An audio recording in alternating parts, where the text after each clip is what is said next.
everyone, and welcome to this month's webinar about lead magnets. We are going to dive into exactly what lead magnets are and how you can use them as a small local food business or farm.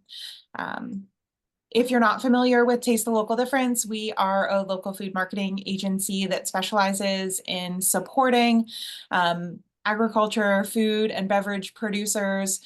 So we work with farmers and retailers and specialty product producers and restaurants and all sorts of folks throughout the local food system to improve their marketing and create systems that really work for them. We really are passionate about all of these types of businesses and happy to be in this space. I am Christina Marbury, and I'm here with Emily Rao as well. She'll introduce herself in a moment. I'm the marketing director at TLD.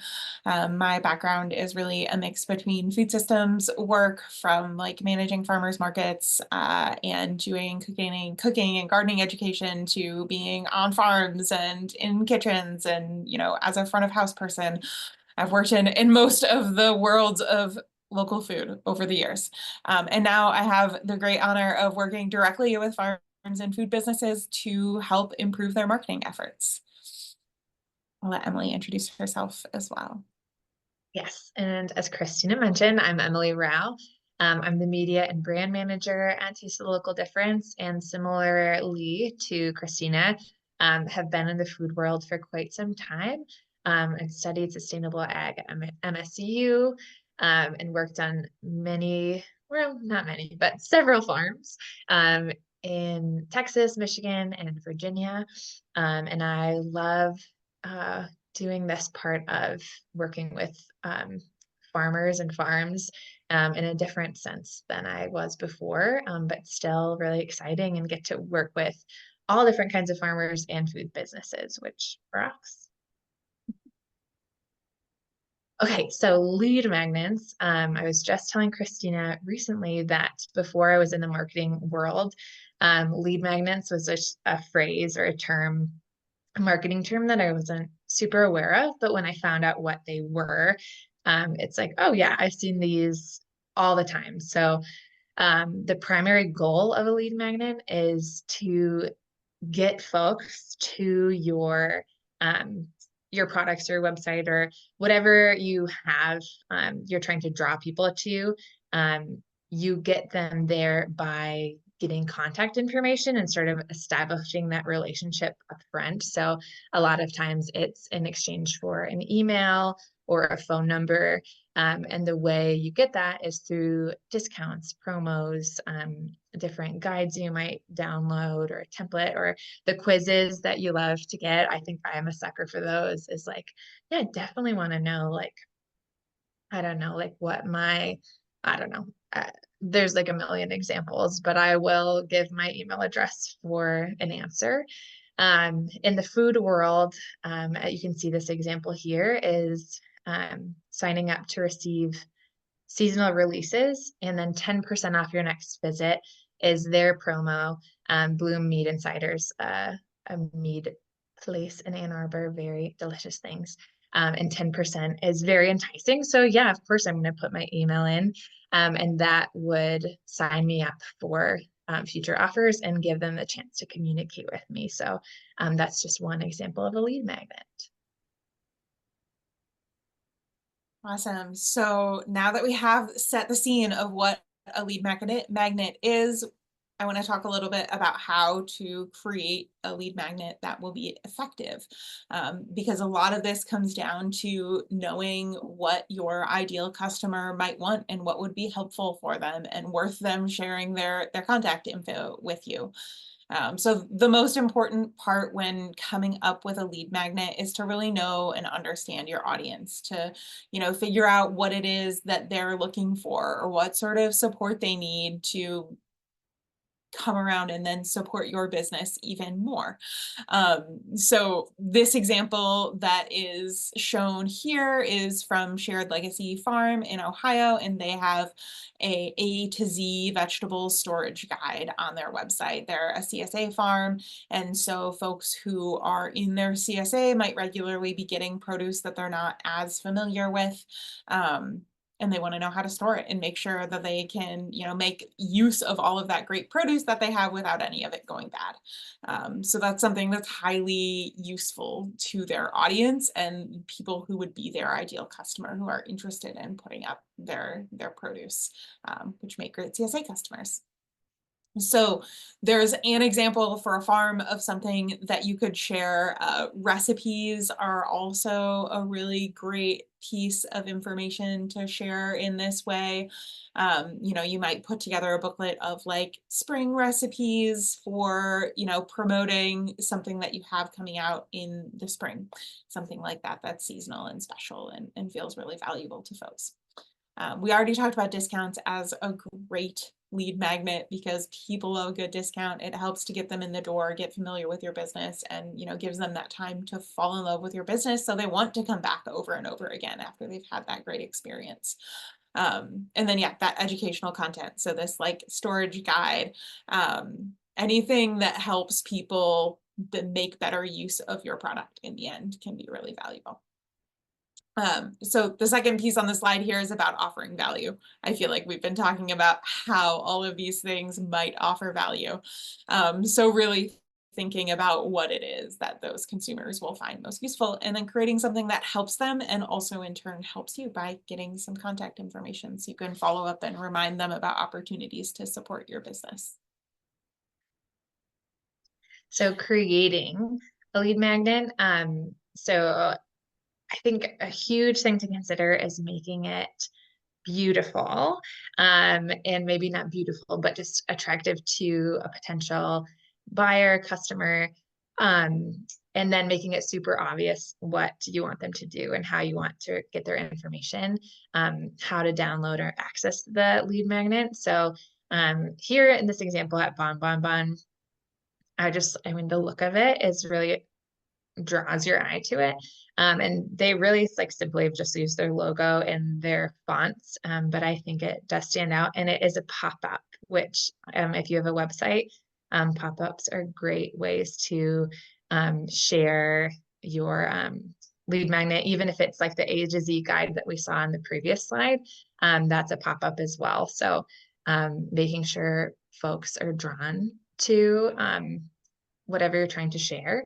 And then as far as if it is a guide or something, making sure you're taking time to make that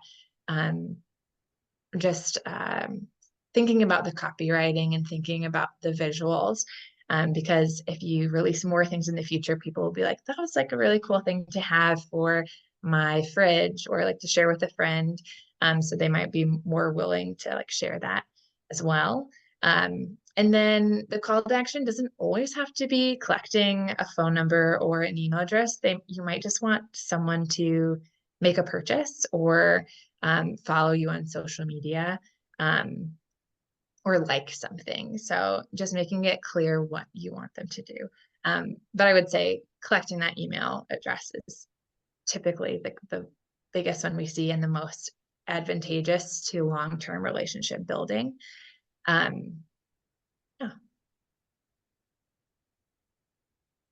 So once you have created your lead magnet, the next thing is to create the systems that make it get from your own digital marketing space to your consumers or your audience, those folks who either are currently purchasing from you or who you want to be purchasing from you.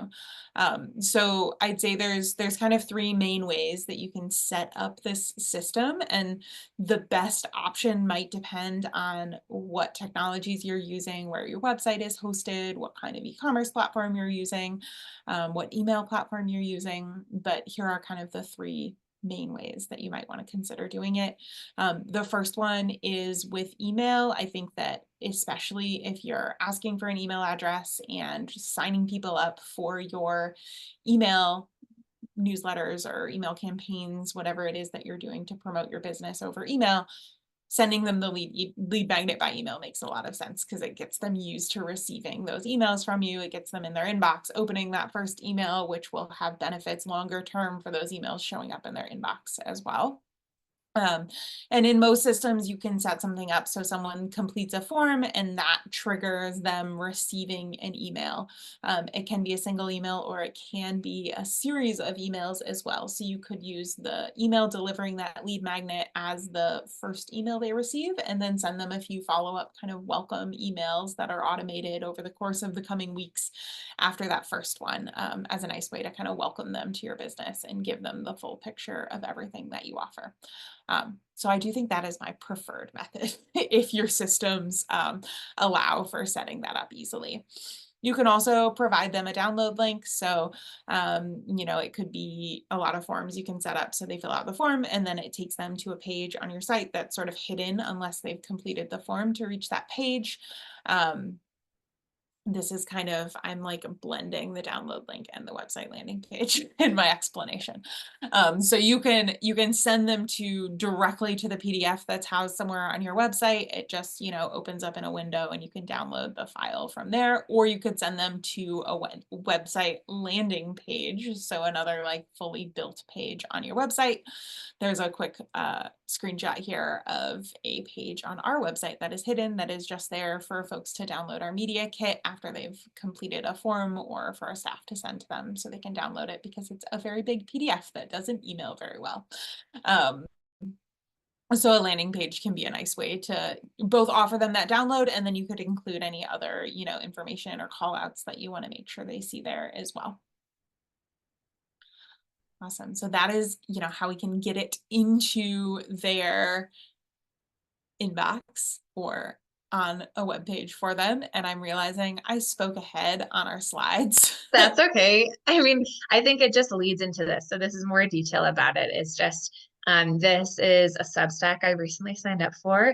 And this was the first thing I received after I entered my email address, was the first in this series of emails that I am now getting regularly.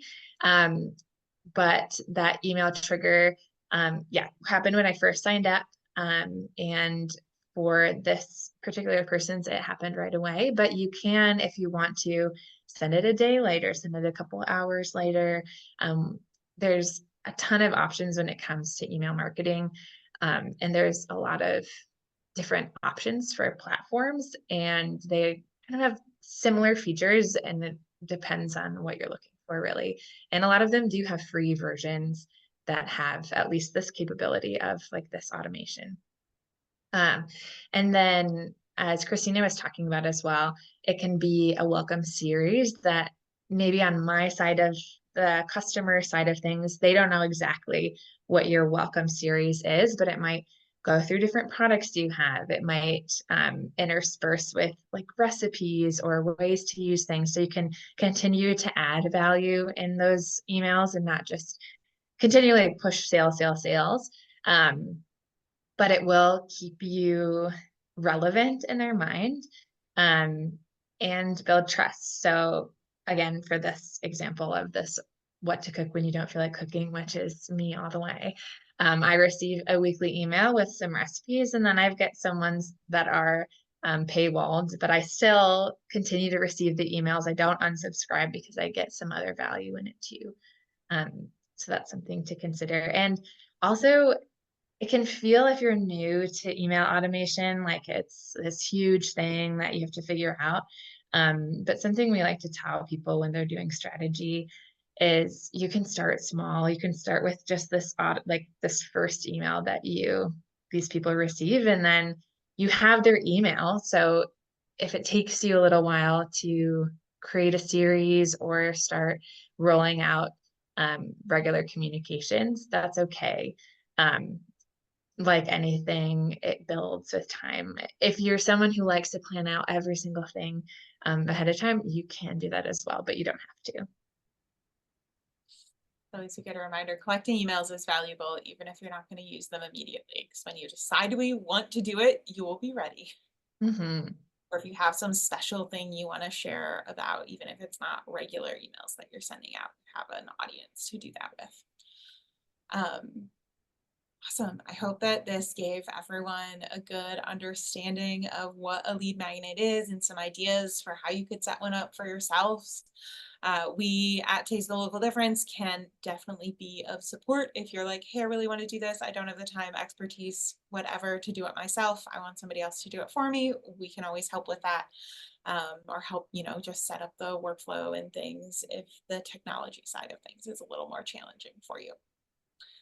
We have lots of past webinars that you can find on our YouTube channel. There's a great list of them here. And then our next scheduled webinar is for October 29th, and we're going to be talking about content creation, all sorts of ideas for content that you can create for your business, how to go about scheduling it, and what platforms you can use to share that content out with the world. So it'll be a good one for planning for those winter months and getting ready for the next year.